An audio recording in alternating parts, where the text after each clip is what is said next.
이화영 대폭로 예고에 이재명 정권 사면 극약 처방설이 나오고 있습니다. 과연 사면을 할까? 자, 이 문제인데 박균택 의원이라고 있죠.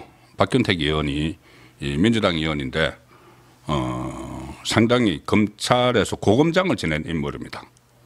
법무부 검찰국장을 하고 또 강주 고검장을 지낸 검사 출신인데 이 박균택 의원은 그 대장동 변호사로 그때 국회에 입성을 했습니다. 그런데 국회에 입성하고 나서 이 박균택 의원은 본인이 이 검찰 간부 출신이면서 이재명과 관련된 여러 사건들을 전부 다 검찰이 조작을 했다는 식의 주장을 하고 있습니다. 검찰이 조작을 했고 이것은 정치 보복이다, 정치 탄압이다 이런 주장을 하고 있습니다. 그러면은 박균택의 본인이 그 고검장까지 지낸 사람인데 그러면 다른 이 사건들을 그 수사를 한 여러 사건을 수사를 한 후배 검사들을 그냥 그 사건 조작하는 이런 검사로 몰아붙인 격이나 다름이 없는 것이죠. 자, 그런데 그 박균택이 무슨 이야기를 했냐면은 지금 그 이화영이 최근에 징역 7년 8개월을 받아서 대법원에서 확정 판결에 대해서 지금 복역을 하고 있는데 얼마 전에 본인을 사면을 해달라. 그 7월 17일 이야기를 했죠. 그래서 제가 7월 위기설을 이야기하는 겁니다. 아마 김민석이 낙마를 하면 그것도 7월이 될 것이고, 이화영이 7월 17일, 그러니까 재헌절 특사 때 마치 자기를 풀어주지 않으면은, 일단 풀어달라고 이야기를 했죠. 그 사면을 해달라. 그걸 만약에 사면을 해주지 않으면은 이제 어떻게 하겠다는 것은 그 다음에 이제 저희들이 추측을 해보는 건데, 대법원에 형이 확정된 이 사건을 가지고 이 박균택이 뭐라고 하냐면은 CBS 라디오에 나와서 사건 그러니까는 그 일부는 북한에 보내지도 않은 것을 도박 자금으로 해외에서 사용한 것을 대북 송금으로 다 둔갑을 시키고 그 배경에 이재명 경기지사가 관여한 것으로 검찰이 조작했다고 믿는다. 자, 이 본인이 그 고검장 출신인데 그 많은 그 증거들 그리고 재판 진행이 돼서 1심, 2심, 3심 대법원까지 거쳐서 확정 판결이 됐습니다. 대북 송금을 비롯해서 이 어떤 이 뇌물 받은 거하고 다 합해서 이제 이 징역 7년 8개월이 확정됐죠. 대법원에서. 그런데 그걸 조작이라고 이야기합니다. 조작이고 그 중에서 또 뇌물 받은 거하고 대북 송금은 따로 판단을 해야 된다는 이야기를 하면서 대북 송금 받은 부분을 대북 송금에서 유죄받은 부분을 조작이라고 이야기하죠.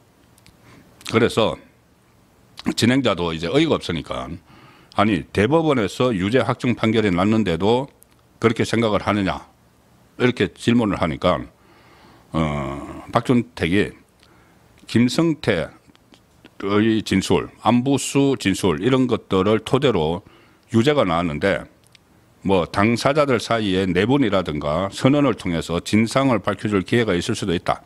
그러니까 자기들 그 김성태 안부수가 다 이제 짜고 진술을 했는데 그 나중에 자기들끼리 내분이 생겨서 서로 다른 진술이 나올 수도 있다.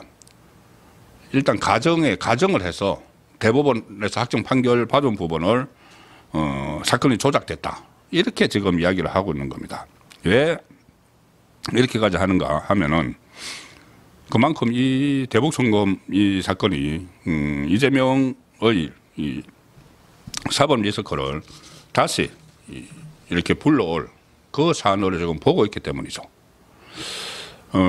제가 그 계속 말씀을 드렸지만은 이화영은 가장 핵심적인 거는 그겁니다.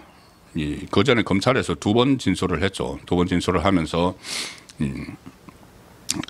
이재명에게 그 김성태가 대신 800만 달러를 북한에 보낸다는 것을 보고를 했다.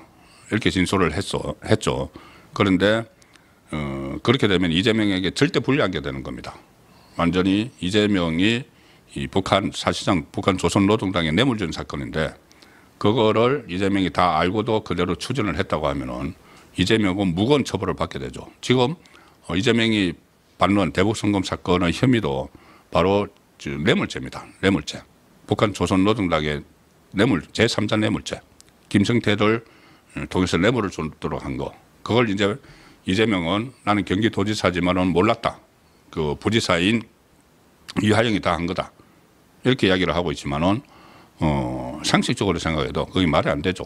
거기다가 이미 이하영은 검찰에서 2번이나 진술을 했다가 나중에 철회를 했습니다. 그 대북송금을 보고한 것을 보고했다는 것을 철회를 했는데 그 과정에서 바로 그 부인 백정아 씨가 재판정에서 막 큰 소리를 치고 정신 똑바로 차리라고 이야기를 하고 그리고 또 하나가 더 있었습니다. 바로 지금 박찬대, 지금 당대표 선거에 출마한다는 박찬대가 그 시점에 최고위원이었는데 그때 다 보도가 됐습니다.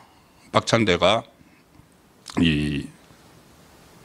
어떤 사람을 이제 만났는데 용인으로 가서 바로 용인갑 지역위원장 직무대행을 했던 이우일 씨를 만납니다. 근데 이우일은 바로 이화영과 대학 동문이고 40년 직이죠.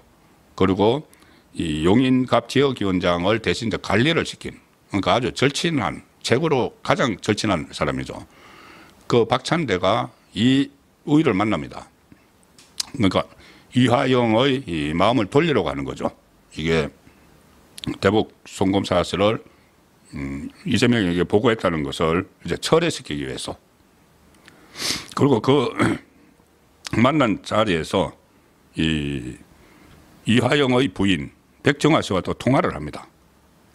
그래서 이런 것들이 전부 다 일종의 당시 이재명 대표의 지시가 있었을 가능성, 이것도 제기가 되고 있는 상황이죠. 자, 그 상황이기 때문에 과연 이게 특사를 해주지 않으면은, 특사를 해서 본인을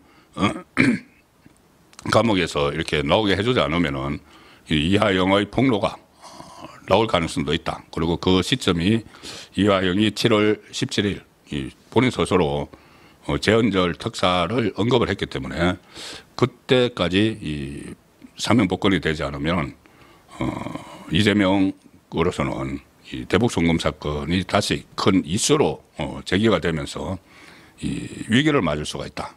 그런 차원에서 오늘 이 설명을 드렸습니다.